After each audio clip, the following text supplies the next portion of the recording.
Metemos ahora en otro tema que tiene que ver con el de los migrantes. Sé que acá han estado hablando, hay una situación, por ejemplo, en la frontera de Rivera que preocupa con la cantidad de migrantes que están llegando diariamente, que han hecho un cúmulo de personas realmente interesante en número. De hecho, escuché decir el intendente acá en Buen Día que se le iba a pedir al gobierno una mano para ver cómo se hacía, pues están estas carpas sanitarias instaladas, pero claramente a veces no son suficientes porque los migrantes que llegan tienen diferentes características. Hay familias enteras que vienen con sus hijos, como hay gente que también viene sola.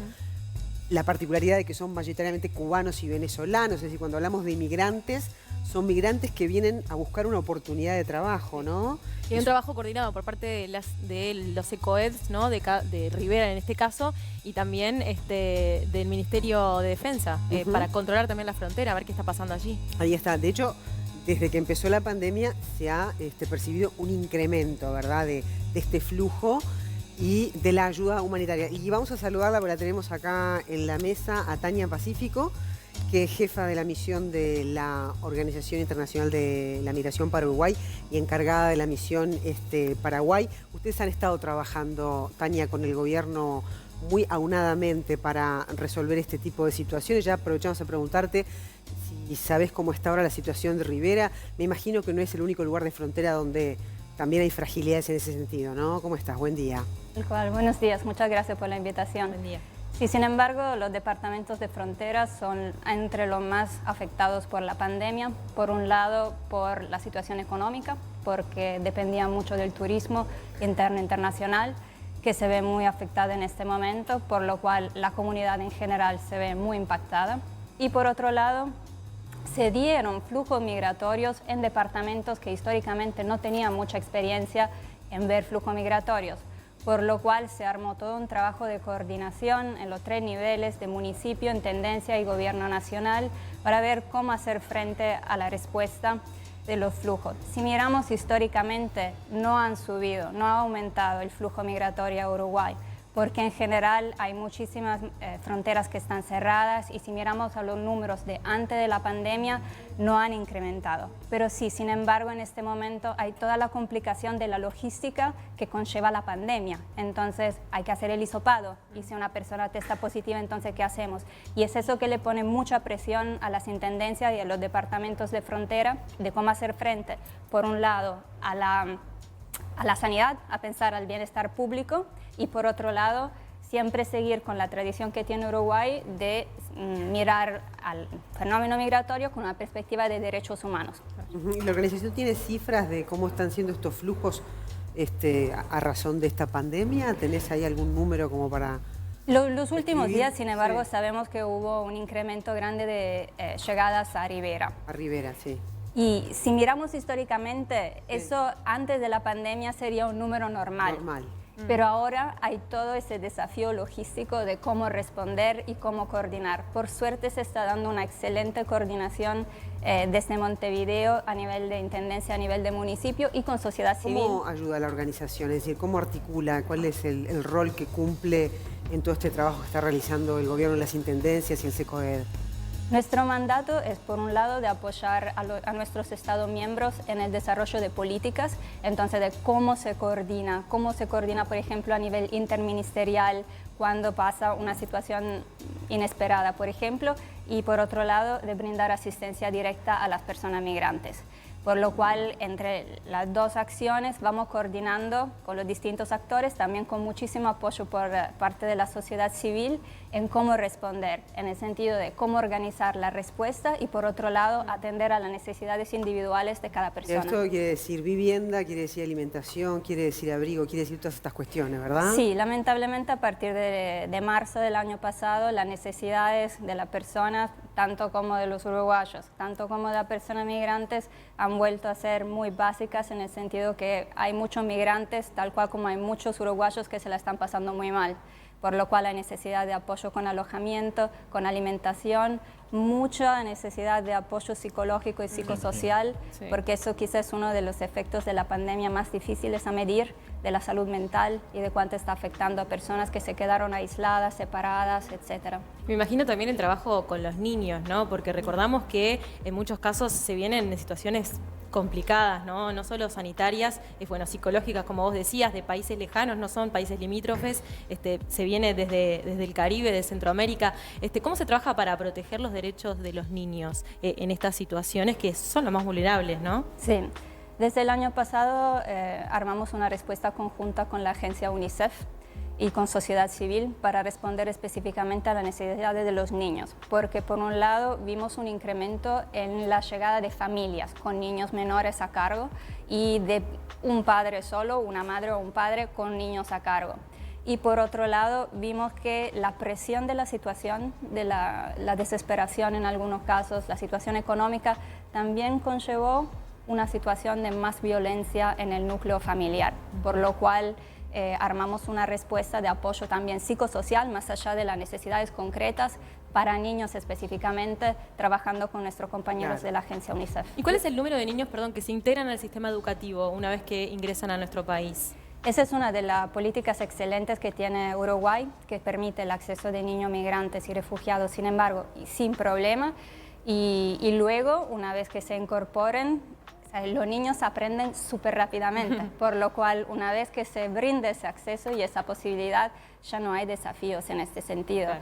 Pero sin embargo, la presión de la pandemia que se siente a nivel de la familia, tanto uruguayas como familias migrantes, eso tiene un efecto en los niños también. Claro, vamos a decir que todos estos extranjeros entran en condición de migrantes, no de refugiados. Eso es lo que te quería preguntar. Que también podría ser el caso, ¿no? Porque también en esta situación de pandemia se da flujos de refugiados. De repente no pasa tanto en estas partes del mundo, sí está pasando en otras partes del mundo. Igual el Uruguay ha tenido políticas muy amigables y de referencia a nivel internacional, ¿no? Sí, hay ambos flujos, hay flujos de migrantes y hay flujos de solicitantes de refugio. Y eso ha seguido también durante la pandemia. Uruguay tiene en este sentido una política excelente que se destacó en el año pasado también, cuando hubo el cierre de frontera a partir de marzo, el cierre parcial. Se mantuvo desde el principio una excepción para razones humanitarias. Y eso se destacó inclusive con una carta del Sistema de Naciones Unidas, incluyendo a la OIM, hacia el gobierno de Uruguay, mencionando como una excelente práctica eso de tomar en cuenta que en el marco de la pandemia las necesidades humanitarias no paran, sino siguen, sino aumentan, por lo cual siempre se mantuvo esta excepción por razones humanitarias. Tania, claro. ¿Se coteja antecedentes penales de las personas que llegan? No sé, en el caso de cubanos y venezolanos, ¿se hace algún cotejo de ellos? Si tienen algún antecedente, si están perseguidos por la justicia. Dependiendo de cómo llegue la persona, se siguen procesos distintos. Y dependiendo del proceso de regularización o de solicitud de refugio, etcétera, se tomarán en cuenta aspectos distintos. Sin embargo, se toma en cuenta los antecedentes de una persona. Tania, hay un corredor humanitario sanitario establecido, ¿no?, para todo lo que es la operativa cuando ingresa al país, ya sea un refugiado como un migrante. ¿Cómo funcionó durante el cierre total de fronteras? Nos imaginamos que esas excepciones se aplicaban allí, ¿verdad? No porque estuvieran las fronteras cerradas se iba a impedir el ingreso de los migrantes. ¿Cómo fue ese trabajo logístico? Uruguay tiene un compromiso hacia los convenios internacionales que se ratificaron como país, que incluye la asistencia humanitaria en casos como de personas solicitantes de refugio, por lo cual también en el cierre total de fronteras se mantuvo la posibilidad de asesorar y evaluar casos con necesidades humanitarias. Sin embargo, los flujos en este momento son manejables, en el sentido que por suerte Uruguay tiene un excelente sistema de coordinación y se están armando protocolos que permitan a todos los departamentos y a todos los municipios de responder en coordinación con el gobierno nacional ante flujos inesperados y donde surjan particularidades logísticas, como vimos la semana pasada en Rivera.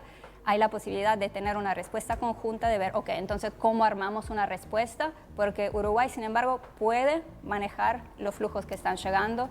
Ahí va, y en su gran mayoría vienen a buscar trabajo, vienen a buscar una oportunidad de vida, ¿no? Sobre todo estamos hablando de cubanos, de venezolanos, básicamente, los que están ingresando. Depende. ¿Vienen ¿Depende? Sí, depende. Sí, en ese sentido hay que tener mucho cuidado en etiquetar una persona en base a la nacionalidad. ¿No? Es decir, entonces, todos los cubanos llegan por eso, todos los venezolanos llegan por eso. Y sin embargo, es necesario conocer, y es lo que se hace también en frontera, de evaluar la situación de una persona para ver si es una situación humanitaria o si es una persona que llega a Uruguay por otras razones. Históricamente, Uruguay, antes de la pandemia, recibió una población migrante, sobre todo de Cuba, Venezuela y República Dominicana, muy calificada, de personas que llegaban, se insertaban rápidamente en la sociedad y en el mercado laboral, y también aportando mucho al país, sin embargo en sentido cultural, pero también en sentido demográfico, tomando en cuenta el perfil demográfico de Uruguay, y también a nivel laboral, porque tenían buenos trabajos y aportaban y aportan, sin embargo, a la economía del país. ¿Y después? Porque eso era antes de la pandemia, ¿no? Y bajaron los flujos, sin embargo. O sea, con el cierre total o parcial de la frontera, los flujos bajaron, pero bueno, hay una comunidad migrante de más de 90.000 personas que se encuentran en Uruguay y siguen trabajando, siguen aportando y contribuyendo a la sociedad. ¿Y cuál es la principal dificultad que se les presenta, dirías vos, desde tu experiencia, a estos migrantes que llegan a una realidad nueva, distinta, diferente, ¿no? Donde hay que empezar de nuevo? Sí. Antes de la pandemia, la situación en Uruguay era realmente una historia de migración exitosa, porque por la integración tan rápida, los aportes, era una situación, como se dice, de win-win, buena para ambos. La pandemia a nivel mundial ha impactado a todos de formas distintas, y cuando hablamos de migrantes es importante recordar que hay más de 500.000 uruguayos en el exterior, ellos mismos migrantes, y ellos mismos ven las mismas dificultades que ven los migrantes en Uruguay, en el sentido de una economía impactada, desempleo que puede crecer en algunas situaciones, situaciones sanitarias distintas, porque hay muchos uruguayos, por ejemplo, en Italia y en España, ambos países muy impactados por la pandemia, por lo cual es una situación mundial que afecta a todos, inclusive a la población migrante. Tania, sé que desde la organización trabajan también para detectar casos de trata de personas. ¿Cómo se trabaja en ese sentido? ¿Y hay cifras de cuántos casos se detectan y cómo se procede después?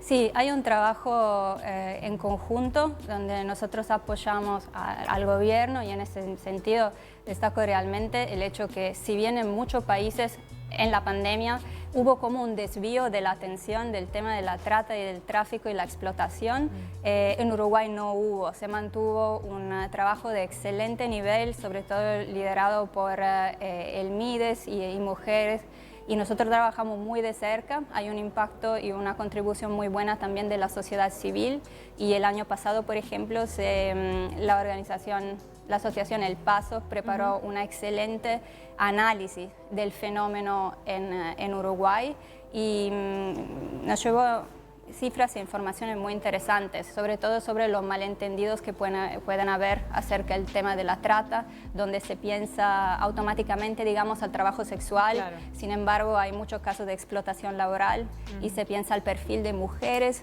y el análisis nos dice que hay también niños, hay varones, sin embargo, y hay muchos sectores involucrados. Por lo cual hay una excelente respuesta interministerial, intergubernamental, junto también a la sociedad civil. Y por otro lado, a nivel mundial es un fenómeno que con la pandemia, el aislamiento y la invisibilidad del fenómeno ha crecido también, por lo cual es fundamental que se trabaje y a nivel de política y también a nivel de respuesta y acompañamiento directo a las personas, porque una víctima de explotación, que sea niño, hombre, mujer, la experiencia conlleva realmente situaciones que van a llevar mucho tiempo para sentirse bien otra vez. Tania, la última, ¿cuál es en este momento el total de personas que están en el proceso de regularización, y si tenés discriminado cuántos mayores, cuántos adultos, mujeres, hombres, niños están en ese contingente?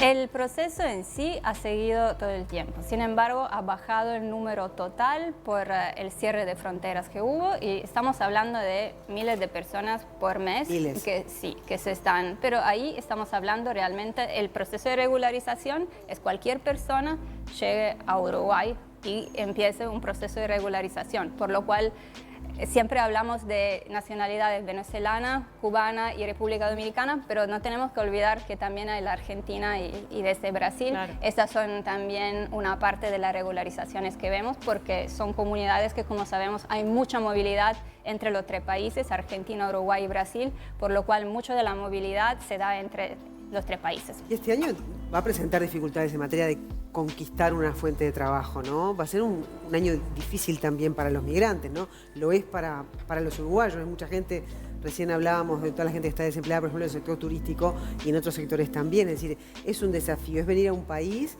ya no con tantas certezas de conseguir una fuente de trabajo, ¿no? Sí, tal cual.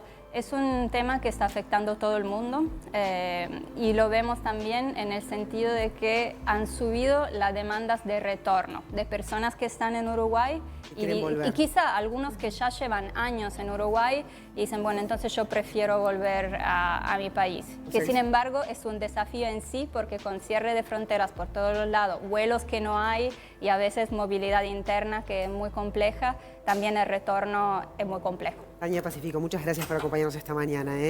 Bien interesante conocer la interna de cómo trabaja la organización, articulando con las autoridades nacionales, municipales y por cierto también el SINAI y el SECOED.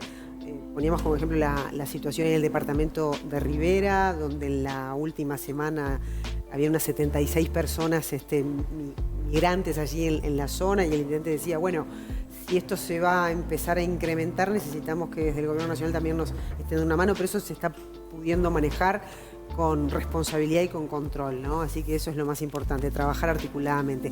Gracias, Tania.